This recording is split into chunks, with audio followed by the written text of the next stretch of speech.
نحمده ونصلي على رسوله الكريم اما بعد فاعوذ بالله من الشيطان الرجيم بسم الله الرحمن الرحيم ان المنافقين في الدرك الاسفل من النار صدق اللہ العظیم۔ میرے عزیز نوجوان ساتھیو، قرآن پاک کی یہ مبارک آیت ہے۔ اس آیت میں منافق کے بارے میں اللہ رب العزت ارشاد فرما رہے ہیں کہ جو منافق ہوتا ہے یہ اسفل من النار، یہ جہنم کے سب سے نیچے طبقے میں اسے ڈالا جائے گا، داخل کیا جائے گا، پھینکا جائے گا۔ قرآن پاک میں تو اس انداز میں بیان کیا گیا ہے، لیکن مسند احمد میں صفحہ 143 میں رسول اللہ صلی اللہ علیہ وسلم کا ارشاد ہے کہ میں اپنی امت کے بارے میں سب سے زیادہ خوف اس منافق سے کھاتا ہوں جو چرب زبان ہو۔ کیا مطلب؟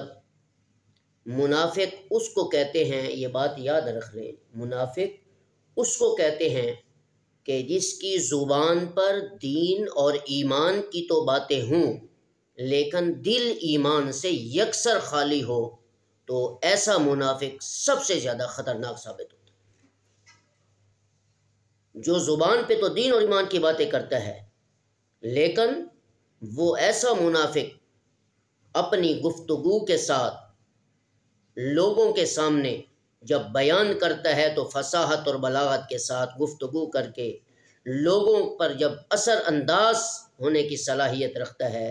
تو ایسا منافق سب سے زیادہ شریر اور خطرناک ہوتا ہے۔ لہذا رسول اللہ صلی اللہ علیہ وسلم نے فرمایا ایسے منافق شخص کی زبان سے نکلنے والے باتوں سے متاثر ہونے سے پہلے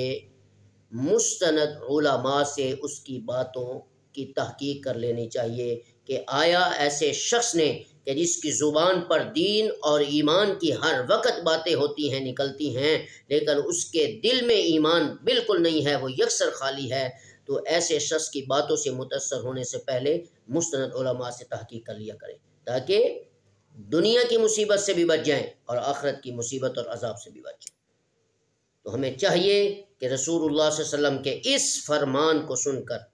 ہم سب کو اس پر عمل کرنے چاہیے تاکہ ہر قسم کے نظر آنے والے نہ نظر آنے والے دشمنوں کے شرور فتن سے ہم دنیا میں بھی بچ جائیں گے۔ جب دنیا میں بچ جائیں گے تو انشاءاللہ اللہ کے فضل و کرم سے ہم آخرت کے عذاب سے بھی بچ جائیں گے۔ اللہ ہم سب کو ان باتوں پر عمل کرنے کی توفیق عطا فرمائے۔